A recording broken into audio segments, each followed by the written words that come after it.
Hello, everybody. My name is Graham Elwood, and you are watching Bing, the Political Vigilante. Look at it, truth rising up. Oh, this is what it looks like when you don't sell out for clicks. Oh boy. We've been demonetized for 17 months now. Since February of 2021, we've been demonetized. So we're still going. We're still going. But help the show out however you can. Go to grahamelwood.com. There's a newsletter you can sign up for. We've got a PayPal button. There's merchandise you can buy with this and the PV logo. This logo and this logo. You can get on a couple of cool things if you go to grahamelwood.com. So you're supporting the show. There's Patreon. There's Rockfin. I have crypto wallets. They're all in the show notes below. But one of the things we talk about on the show is when I say follow the money, right? I've talked about it on this show. I've talked about it on Government Secrets that I do with Lee Camp about how the American State Department, the war machine, has been getting script approval on big budget movies. And we covered this in Government Secrets, that the CIA has had offices in Hollywood since the 50s, right? Since the inception of the CIA, which used to be OSS during World War II, and around 1947 is when they took the OSS and turned it into the CIA. So, and I've talked about how big budget movies, the Marvel movies and stuff, get script approval. Well, Mint Press News just came out and they found some Freedom of Information Act documents that show Top Gun Maverick is military propaganda. Official documents prove it. Now, we all knew this was a recruiting movie for the. I mean, it was obviously. I'm not gonna lie. I went to go see it because the fighter footage. It was fun. I knew so this is a recruiting movie to get mainly men, young boys, teenager boys to go join and they want to all become naval aviators. But it's one thing to see it and you're like, to know, oh, this is a recruiting movie. It's a big war propaganda movie is what it is. It's what the first one was. But we're going to show you documents that these are what the Navy and why it's propaganda is because you can't, when the Department of Defense, what they do is they gave them access to all these fighter jets and all their equipment. That's the basic deal is we'll let you use all of our gear, provided we have a say in what the script is.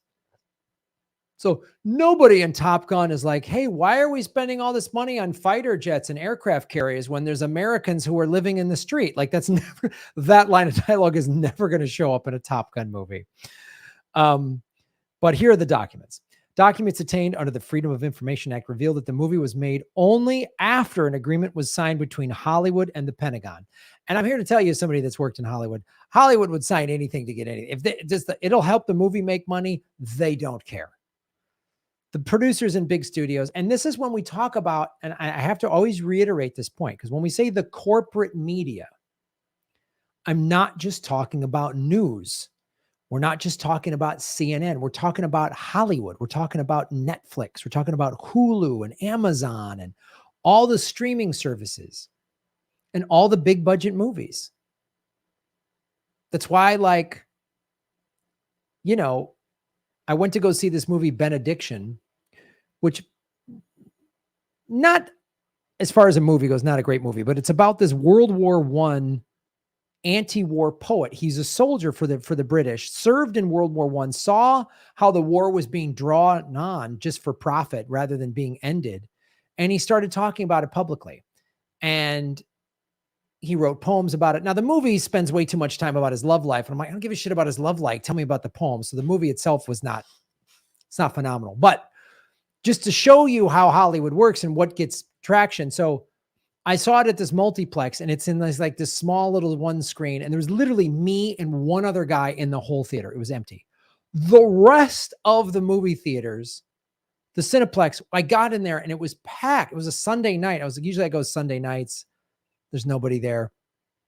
Packed. Everyone was seeing Jurassic Park and the second weekend of Top Gun. So the movie about the anti-war guy gets one screen it wasn't even in all of the theaters around town. It was only at one theater. So Jurassic Park and Top Gun are on 3 or 4 screens at every multiplex in every city. And this movie, Benediction, gets a limited release. So that's part of the way that the 5 multinational conglomerates that own 95% of all media, this is part of how they do it. And this is specifically how the Department of Defense gets its message across.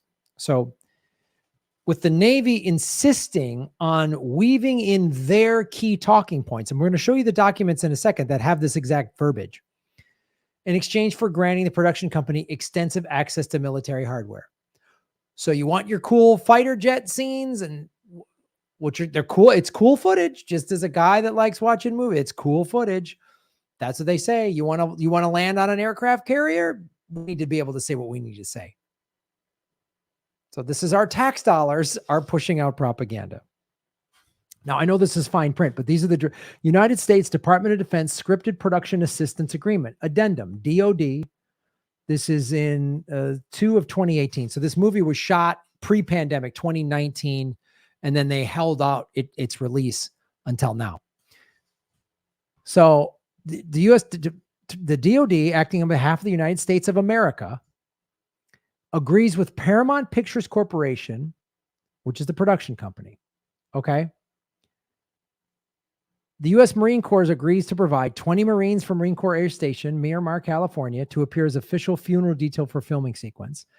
Escorted access to Miramar to enable actors the opportunity to experience flight simulator training. All aspects of familiarization and training will be captured by 2nd Production Unit. And the DOD, this is a standard legal document. This one, line 3 here, paragraph 3. And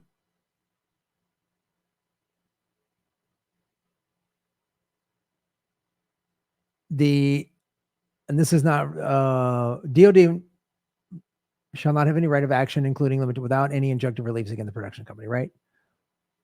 This is standard legal talk. But then we get into this page.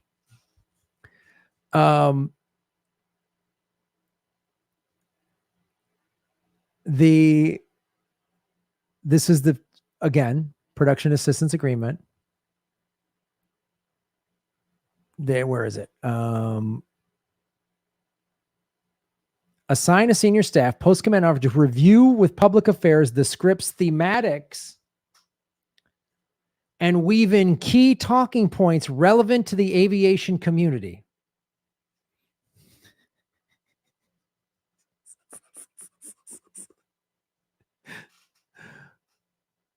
Right?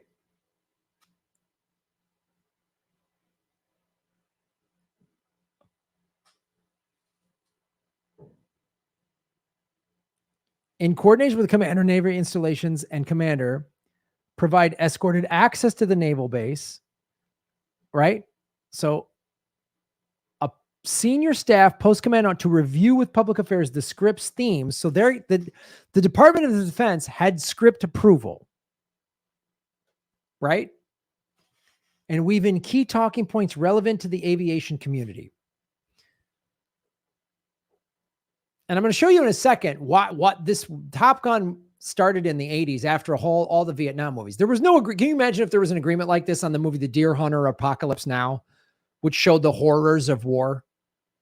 Not the high five, thrill seeking, hot guys with their shirts off at the beach. Key talking points.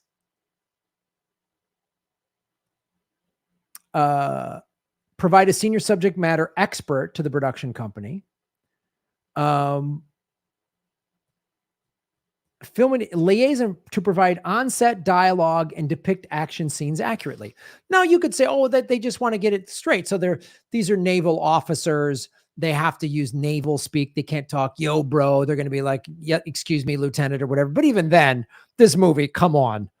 There's a scene in there where they're just fighting and disrespecting each other, like officers in any branch of the service don't talk to each other that way. So that's how they could say, we just want it to look right. We don't want somebody to get it wrong. Like There's so many things that aren't accurate in that movie. To ensure all squadron spaces are sanitized and security concerns are met, unclassified tactics are demonstrated, and all production support requests are vetted through NAV Info West and approved on not to interfere with mission, no cost to the government basis.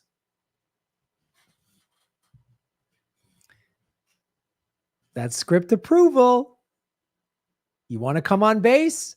You want to see our fighter jets? You want to have 20 Marines show up and do taps? You got to do it our way. This is key. Now, there's a book in here that they reference that talks about the history of this. And this is a quote from the book. Foreign policy planners famously nicknamed the public's reticence to authorize military intervention in the 80s as the Vietnam Syndrome. And again, this is very critical. Read the book, Easy Riders, Raging Bulls, which talks about how the studio system in Hollywood, just give you a brief Hollywood, the Hollywood studio, Hollywood's started in the 30s and 40s. Around the 40s, the studio system started. And the studio system basically told you as an actor or as a director, this is what you're going to do, right? This is, you're going to take acting lessons, dancing lessons, and the studio system told you this is what you're going to do. When the studio system kind of fell apart in the late 60s and 70s, that's when all of these amazing movies got to be made. Easy Riders, the movie Raging Bulls, Apocalypse Now, The Deer Hunter. Apocalypse Now and Deer Hunter are very strong anti-war movies. Now, their depictions of the Vietnamese are very colonial and racist in some ways, but their depictions of war are showing war as awful, as awful. They're strong anti-war movies. And that was the sentiment in America. Why are we in Vietnam? Also, the news every night was showing the casualties in Vietnam. It was showing villages getting bombed and innocent civilians and children getting killed and set on fire and napalm. It showed American GIs getting killed. It showed the awfulness of war. So the war machine was like, we can't let this on the news anymore. So recruitment was down, enlistment was down. People were like burning their draft cards. And you had the 70s, which was all these anti-war movies, anti-war TV shows, anti-war protests. All these were happening. This is what they're talking about, the Vietnam Syndrome. The original Top Gun arrived just in time to clean up the image and clear the way for a more palatable, high-tech version of imperialism and ultimately the Persian Gulf War. Top Gun came out, I think, in 86. Persian Gulf War was 90. And when that war happened, there was a media blackout. They were just we only got the sanitized version of what was happening in the Persian Gulf, which was basically Kuwait.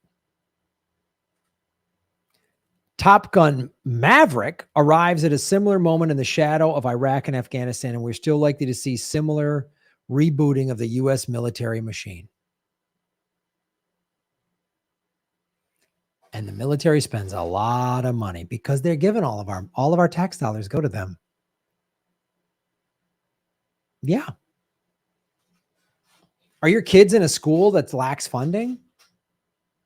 Do you have a playground or a park that's really fallen in disrepair? Do you have shitty public transportation where you live? You can't afford a car? Do you have out of control healthcare premiums because we have a for-profit healthcare system? Well, the military doesn't have these problems. They get whatever they want because they spend whatever they want. I always like showing this. This is the defense industries. This is from opensecrets.org. You can look this up yourself. Donald Trump in 2020 got $2.7 million for his campaign. Joe Biden, $3.1 million. All these wars would be happening. Anybody that says if Trump was president, we wouldn't be in war is drunk and delusional and smoking too much weed. I don't know how you can come to that conclusion. When people like Trump's wars, like he didn't start any new wars. That's how low the bar is. He kept all the regular wars going. He didn't stop any war. He kept all the bombing going. These are all the other politicians that get all the money, right? And I like showing you this. 1.5 trillion spending plan, Ukraine aid in, COVID funding out. That was back in March. They're sending more money to Ukraine, more money for Top Gun.